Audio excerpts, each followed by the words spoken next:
मैं social media की वजह से नहीं हूँ, सोशल मीडिया मेरी वजह से है। Unfortunately we don't have web writers, we don't have web directors, we don't have web actors. मुश्किल काम का दौर चला गया तो सारा कुछ सिंपल हो गया। अब आपका कंटेंट स्ट्रांग होना चाहिए और उसको परफॉर्म करने वाला मजबूत होना चाहिए। मरता नहीं, मुझे मार देते हैं, पैसे देने पड़ते हैं ना, ज्यादा किस दे। बहुत कम लोगों को ये बात पता है कि आपने पढ़ाई तो की थी वकील बनने की और आ गए एक्टिंग में। इसके पीछे क्या कहानी है? उमर भाई, इसके पीछे ये कहानी है कि इंसान सोचता कुछ है, होता कुछ है। बस मेरे साथ भी ये हुआ। सोचा तो यही था, बिकॉज फैमिली भी यही चाहती थी कि वकालत पढ़ी है तो वकालत को ही लेके चला जाए। लेकिन फिर वो घर के हालात कुछ ऐसे हो गए कि वालिद मेरे बहुत बीमार पड़ गए और थोड़ा सा फाइनेंशियली हम अंडर प्रेशर इतना ज़्यादा हो गए। एंड फिर लकीली एक अपॉर्चुनिटीज़ भी एक दो ऐसी मिल गई कि मैंने कहा कि वकालत में अगर मैं चला गया, और बल्कि मैं प्रैक्टिस कर रहा था उन दिनों में, तो ये था कि कम जो इनकम है उसको आने में डिले हो जाएगा बहुत ज़्यादा। सो इंस्टेंट पैसों की ज़रूरत थी, तो फिर इस काम में इसलिए आ गया कि इसको जल्दी से पकड़ लेते हैं, ये काम तो करते हैं। कोशिश करूँगा साइमल्टेनियसली दोनों के साथ चला लूँ, बट अनफॉर्चुनेटली चला पाया नहीं, क्योंकि acting itself is a full time job. You can't do it on weekends, you can't do it after 9 to 5 job करने के बाद आप कर लें 6 बजे से ऑनवर्ड एक्टिंग, तो ऐसा मुमकिन नहीं। देखा जाए तो डर सी जाती है सिला में जानी मामू, डंक में प्रोफेसर हुमायूं, परीजाद में बहरोज करीम। तो हीरो करने में आपको क्या मसला है? ये कहीं ना कहीं इनमें नेगेटिव निकल आता है, हीरो क्यों नहीं कर रहे? मेरा मानना ये है, और मैंने हमेशा इसी पे काम किया है, कैरेक्टर छोटा हो या बड़ा हो, मैं अपने कैरेक्टर को हीरो बनाता हूँ, ना कि हीरो का कैरेक्टर करता हूँ। So God has been very kind. इतना ही काम ईमानदारी से हो जाए तो बेहतर है। अब वो हीरो का किरदार कर लिया, हीरो बहुत किया। हीरो वही होता है जैसे कोई ना कोई सबक सीख जाए या कोई चीज़ किसी के दिल में असर कर जाए, तो वही आदमी हीरो है। अगर मेरे किसी किरदार के करने से कुछ चेंज आती है सोसाइटी में या लोगों की सोच में, तो I think I am the hero. उस हीरो का क्या फ़ायदा जो पूरी 25 किस्तों में खड़ा रहा है और कुछ भी नहीं कर सका। हमने देखा है कि सोशल मीडिया पे आजकल बहुत सारे लोग एक्टिव हैं, एक्टर्स, एक्ट्रेसेस वगैरह। आप सोशल मीडिया को कैसे देखते हैं? इससे फ़ायदा है कि नुकसान? इससे देखिए, हर चीज़ का फ़ायदा भी होता है, हर चीज़ का नुकसान भी होता है। Excess of everything is bad. मेरा मानना ये है कि मैं सोशल मीडिया की वजह से नहीं हूँ, सोशल मीडिया मेरी वजह से है, पहली बात। दूसरी बात ये है कि हमारा जो काम है वो ऑब्जर्वेशन का काम है। अगर मैं सारा दिन फ़ोन पे बैठा रहा हूँ और मैंने लोगों को ऑब्ज़र्व नहीं किया जिनसे मैंने एक एक अंग उठाना है और एक कैरेक्टर को डिज़ाइन करना है, तो फिर जो कि हो रहा है, हमारा जितना भी यंगस्टर है वो 24 घंटे आपको फ़ोन पे नज़र आता है। उनके नज़दीक सक्सेस आपके फॉलोअर्स के साथ कनेक्टेड है, उनके नज़दीक सक्सेस आपकी फ़ैन कितने हो गए हैं और उसके बाद आपके बारे में क्या क्या लिखा जा रहा है वो उससे कनेक्टेड है। उनके नज़दीक आपको कौन से ब्रांड्स अप्रोच कर रहे हैं वो सक्सेस है उनकी। Whereas it's not at all like that. आपने काम की तरफ तो तवज्जो ही नहीं दी, आपने अपनी शोहरत की तरफ तवज्जो दी है। तो अगर मशहूर होना है तो मशहूर होने के और भी बहुत सारे रास्ते हैं। हमारी यहाँ एक मिसकंसेप्शन ही इसको कह सकते हैं कि 40 के बाद जाके एक्टर्स का जो पास रोल्स हैं वो कम हो जाते हैं मेल एक्टर्स के पास। क्या ये बात दुरुस्त है? अब तो और 40 से भी नीचे आ गया मामला। बहुत सारे लोगों के साथ ये हो रहा है जो कि गलत है बेसिकली।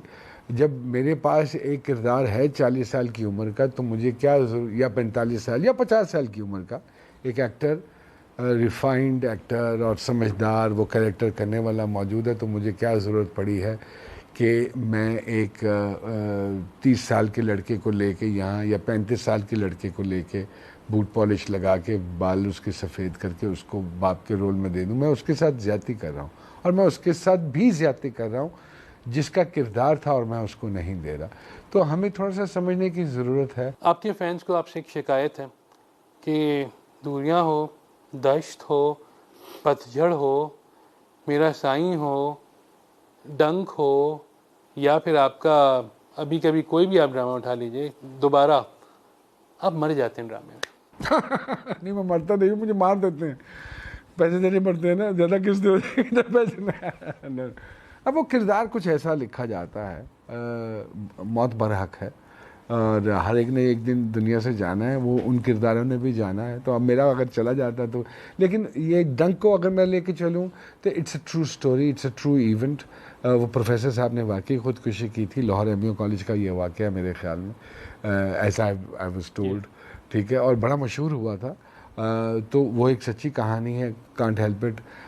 साई में हमने उसको ज़िंदा रखा था, लेकिन बस वो हंगामे की नज़र हो गई, चीज़ें बहुत सारी, तो वो हम उसको ज़िंदा नहीं रख पाए, बच जाता है, वो सर्वाइव कर जाता है। लेकिन फिर उसको मारना पड़ा, वो भी मजबूरी के तहत ही मारना पड़ा। I can't go into the nitty-gritties of that. Raqeeb से में तो वो ज़िंदा रहता है। परीज़ाद में वो किरदार था ही इतना जो, क्योंकि Parizaad is not my story, Parizaad is a story of Ahmad साहब की कहानी है। सो वो उनके साथ चलती है, उस कैरेक्टर के साथ, परीज़ाद के साथ चलती है। तो उस परीज़ाद की ज़िंदगी में कौन कौन से लोग आए जिन्होंने डिफरेंस क्रिएट किया उनकी ज़िंदगी में। सो वो मेरा उतना ही पोर्शन बनता था और उसके अकॉर्डिंगली वो मर जाता है। दोबारा में वो एक एज का आदमी एक छोटी उम्र की बच्ची से शादी करता है और फिर जब वो बच्ची बड़ी हो जाती है तो ऑटोमेटिकली वो अपनी मौत तो मरेगा ही, बिकॉज वो उसकी एज बढ़ जाती है। सो वो भी एक किरदार था ऐसा। जोई मामा में वो मरता नहीं है, डरसी जाती है सिला में। ऐसा ही है कई। लेकिन पुराने ड्रामा में तो बहुत मरे हैं आप। पहला जो मुझे दस्त आपका में मैं मर जाता हूँ, पतझड़ 11वीं पतझड़ में मैं मर जाता हूँ। वो अब कहानी ऐसी है, उसे क्या किया जा सकता है। And I don't mind.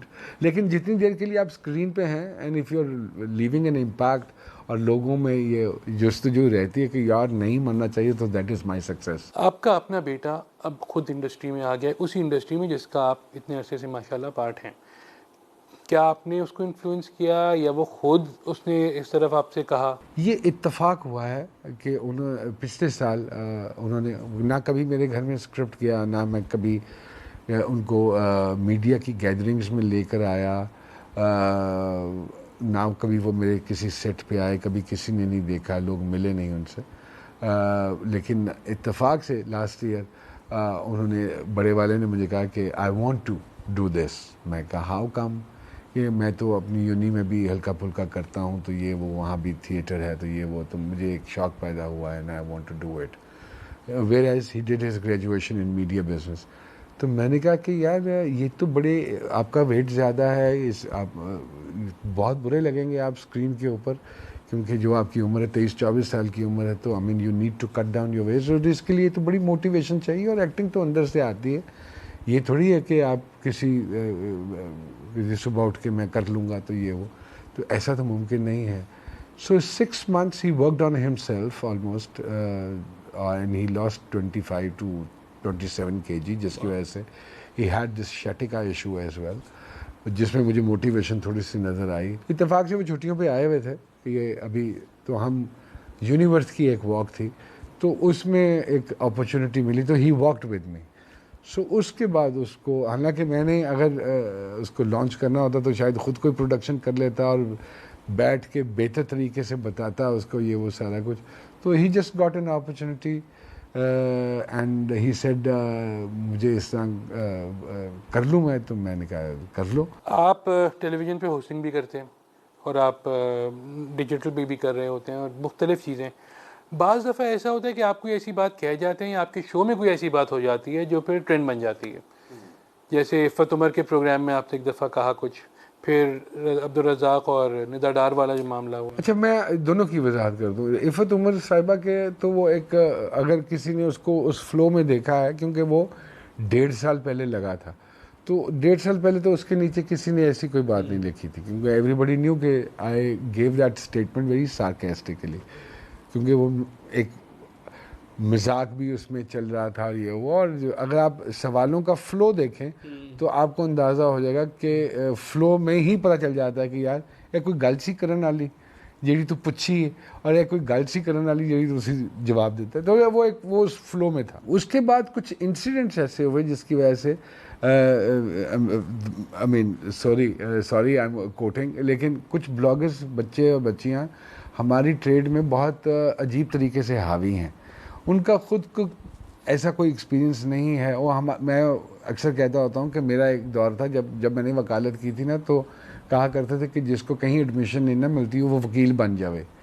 तो अब ये ट्रेंड आ गया कि जिसको कहीं नौकरी नहीं ना मिलती वो ब्लॉगर बन जाए, उसकी अंग्रेज़ी अच्छी होनी चाहिए, बाकी अल्लाह अल्लाह खैर से। तो अब बहुत सारे बच्चे बच्चियाँ ऐसे हैं और ब्लॉगर्स ऐसे हैं जो जिनको कहीं कुछ नहीं, कोई अपॉर्चुनिटी मिलती तो वो मैगज़ीन रजिस्टर करके then they start commenting, because social media ने हर एक को आज़ादी दे दी है कि जिसको मर्जी गाली निकाल दो, मसला ही कोई नहीं है। किसी ने पूछना थोड़ी ही ताड़े को कि तुसी गाली क्यों निकाली। वो एक प्लान था, वो प्लान क्लिप उसको एडिट की गई और उसके बाद सारा कुछ हुआ। जो निदा और रज़ाक वाला हुआ उसमें मेरा कोई अमल दखल नहीं है। दे वर फ्रैंक विद ईच अदर। अब लोगों को नहीं पता बहुत सारी चीज़ों का, मैंने तो कोई कमेंट नहीं दिया, ना ही मेरी कोई स्टेटमेंट है। हाँ, हमारे एडिटर से ज़रूर ये गबल्ला हुआ कि उसने हंसने वाले जो शॉट्स थे वो उस गुफ्तगू में लगा दिए, जिससे ये अंदाज़ा हुआ कि रज़ाक साहब ने जो निदा को बोला है हम इंजॉय कर रहे हैं उससे। सो वो दोनों कंट्रोवर्सीज फजूल हैं, क्रिएटेड हैं और खाम उनकी एक हाइप क्रिएट की गई। आपने स्टार्ट जो किया था एक्टिंग का वो फिल्मों से किया था और 6-7 फिल्में भी की थी जिसमें रंगीले चोर भी थी और तूफानी बिजलियां भी थी। बेताब थी एक, उसमें सेकंड हीरो था। जी फिर बिल्कुल। फिल्में छोड़ क्यों दी? मुझे ये महसूस हुआ कि मैं फिल्म का आदमी नहीं हूँ। मैं उन लोगों में बहुत कोशिश करने के बावजूद जेल नहीं कर पाया, and I don't know why. मेरा एक अजीब सा मुझे एक अजीब सी परेशानी लाहक हो जाती थी जब मुझे स्टूडियो फिल्म की शूटिंग पे जाना पड़ता था। और फिर दूसरी बात यह है कि वो 7,000 रुपये में 7 फिल्में मैंने की थी, उनकी ना देने की आदत थी, वो टोकन पे ही कर देते थे सारी फिल्म, उसके बाद ना मैं मांगता था। और शुक्र अल्हम्दुलिल्लाह वो 7 फेल हुई। अगर मैं तो टेंशन में रहता था कि ये अगर हिट होगी तो मुझे कुछ 7-8 फिल्में और मिल गई तो मैं क्या करूँगा। तो वो अल्लाह पाक ने बड़े करीब होकर मेरी दुआएं सुनी, वो 7 फ्लॉप हुई, जिसकी वजह से फिल्मों से मैं आज़ाद हो गया। सबसे ज़्यादा किस एक्टर के साथ आपको काम करके मज़ा आया और किसके साथ काम ना करने का अफसोस है? सर अल्हम्दुलिल्लाह मैंने बहुत सारे एक्टरों के साथ काम किया है मैंने, और वो सारे और सारों से चीज़ें चोरी की हैं, उनके एक्सप्रेशंस चोरी किए हैं, उनकी अदायगी चोरी की है, उनके बोलने का तरीका चोरी किया है, उनकी बॉडी लैंग्वेज चोरी की है। मेरा अपना कुछ भी नहीं है। आज मैं अगर 1 रुपया हूँ तो इसमें 10-10 पैसे उन तमाम लोगों के हैं, जिनमें कबीर खान साहब हैं, जिनमें फ़ारूक ज़मीर साहब हैं, जिनमें शफ़ी साहब हैं, तलत साहब हैं, फ़िरदौस जमाल साहब हैं, मसूद अख्तर साहब हैं, ख़याम साहब हैं, आबिद भाई हैं। ये सारे वो मेरे लिए एक यूनिवर्सिटी की हैसियत रखते हैं और मैं इन्हीं यूनिवर्सिटियों का पढ़ा हुआ बंदा हूँ। और मैं एक खुशनसीब आदमी हूँ कि मैंने बड़ों से बहुत कुछ लिया है। मेरा अपना कुछ नहीं है, मेरा सब कुछ मेरे बड़ों का ही दिया हुआ है या मैंने चुराया हुआ है। मेरा अपना कुछ नहीं है, trust me, and I am grateful. And और मेरी दुआ होती है उनके लिए, अल्लाह पाक उनको जन्नतुल फिरदौस में जगह दे, और जो हैं अल्लाह पाक उनको सेहत और ज़िंदगी अता। हमें कदर करनी चाहिए, हमने कदर नहीं की। दुख सिर्फ ये होता है अपनी इंडस्ट्री से भी और अपने आवाम से भी कि हमने